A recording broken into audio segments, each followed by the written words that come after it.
அண்ணா கொஞ்ச நேரம் இங்கே வெயிட் பண்ணுங்க, நாங்கள் இப்போ வந்துடுறோம். சீக்கிரம் வாங்க.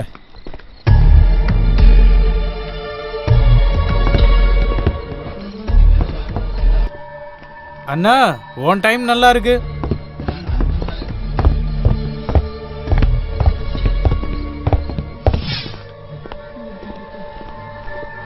ரவி அந்த பெட்டி அது அந்த ஆட்டோவில் இருக்கு, அவன் எடுத்துட்டு போறதா இருந்தா போகட்டும்.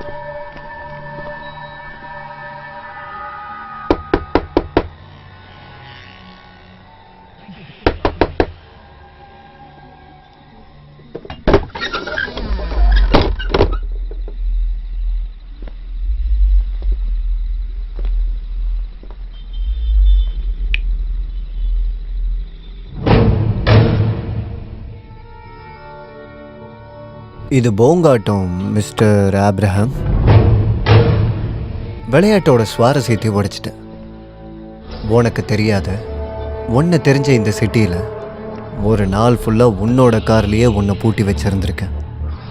இவ்வளோ செஞ்சனா என்னோட மொபைல் ஃபோனை உன்னோட காரில் சும்மா வச்சுட்டு போவேன்னு நினச்சியாடா முட்டா அப்பையில்.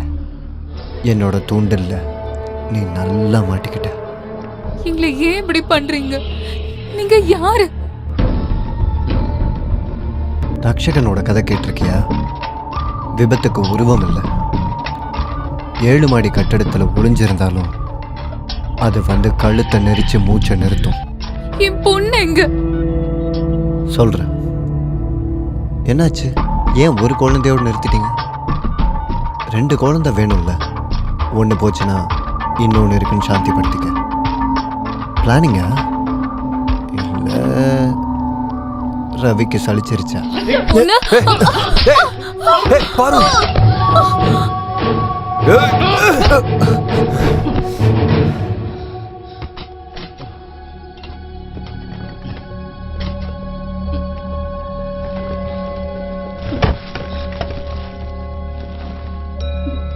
அம்மாவோடது. நீ அடித்தா நான் தாங்க மாட்டேன், சத்தியமா. ஆனால் சம்டைம்ஸ் இப்படி தான். இந்த 6 அடி ஹைட்டும் உன்னோட உடம்பும் சில நேரங்களில் பயன்படாமல் போயிடும்.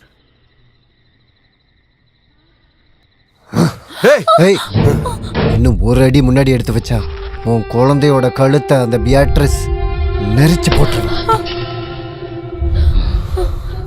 பார்வதி, பயந்துட்டியா?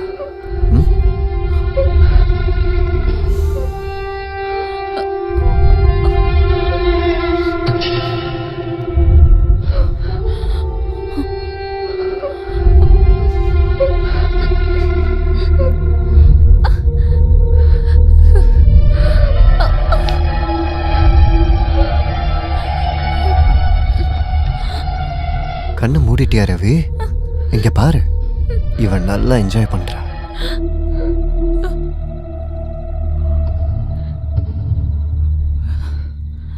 ஏய்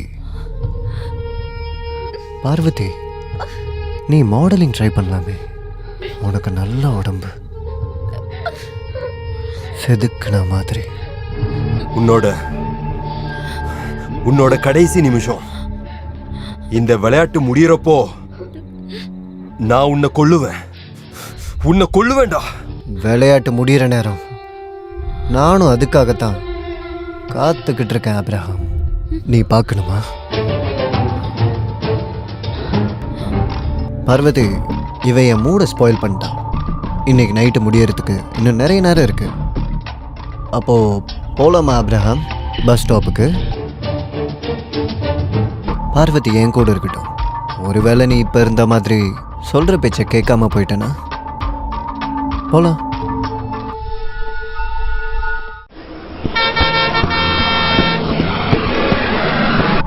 நான் செய்ய வேண்டிய பாவங்கள் இன்னும் நிறைய இருக்கு.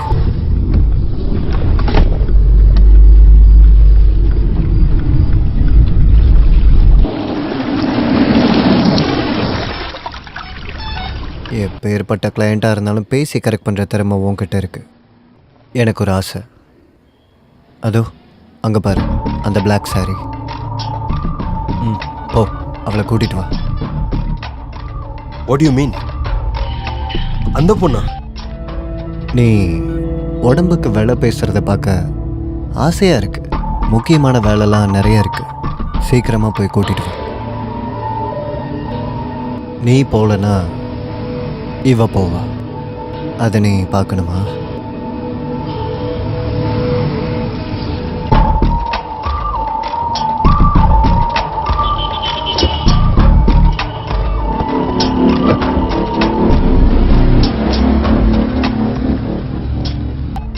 ஏய் சொர்ணா, நமக்கு எதுவும் டிஸ்கவுண்ட் இல்லையா? போய் உங்க அம்மா கிட்ட கேள்றா பிச்சைக்கார பாயல.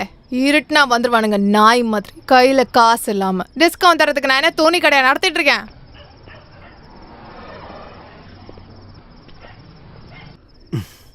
ஹலோ. அடக்கடவுளே, நான் பாக்குறதுலாம் உண்மைதானா? காரை நிறுத்தினவுடனே ஏதோ காத்து வாங்க தான் இறங்குறீங்கன்னு நினைச்சேன்.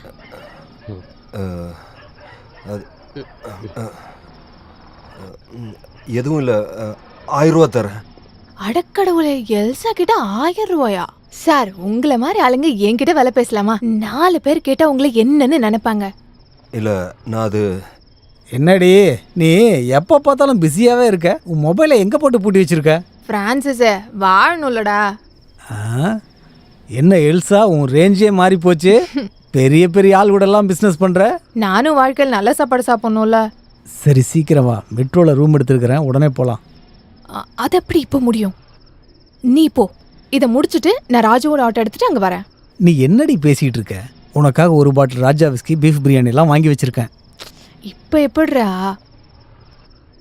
சார், ஒரு 5 நிமிஷம் வெயிட் பண்ணுறீங்களா? நான் போய் முதல்ல இந்த வேலையை முடிச்சுட்டு வரேன். அப்புறம் இங்கே நிறைய பேர் இந்த மாதிரி திரிவாளிங்க, அங்கெல்லாம் போயிடாதீங்க. மற்ற எல்லாருக்கும் ஹெய்ட்ஸு.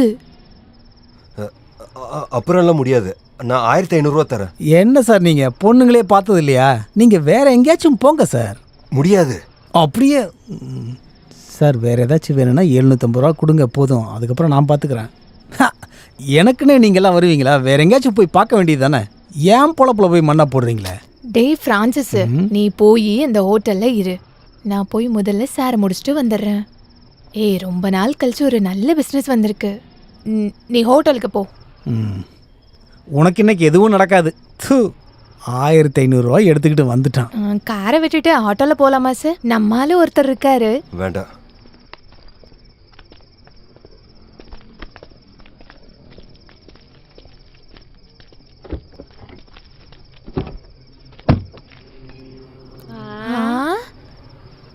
இது யாரு சார்? கூட்டுக்கு இன்னொருத்தியா? இவ என் மனைவி. இப்ப இருக்கிற எல்லாரும் இப்படித்தான் இருக்காங்க. போன மாசம் முன்னாடி இப்படித்தான் ஒருத்தர் புருஷன் பொண்டாட்டி ஃப்ரெண்ட்ஸ் எல்லாம் கூட்டிட்டு வந்தாரு. 2000 ரூபாய் தான் கொடுத்தானுங்க. இவரு உங்களோட ஃப்ரெண்டா? இங்க பாருங்க, இவருக்கும் எனக்கும் ஒரு சின்ன பெட்டு.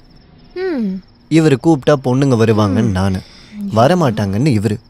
பெட்ல தோத்துட்டாரு. என்னை பார்த்தா ரம்மியில் இருக்க ஜோக்கர் மாதிரியே தெரியுது.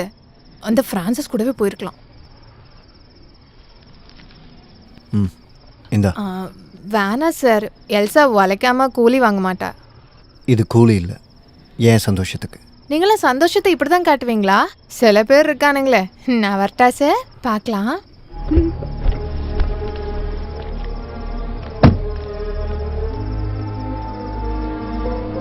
எதுக்காக என்னை வச்சு இந்த சீப் கேம்? காரில் ஏறினதுக்கப்புறம் நீ கேட்ட எந்த கேள்விக்கு நான் கரெக்டாக பதில் சொல்லியிருக்கேன்.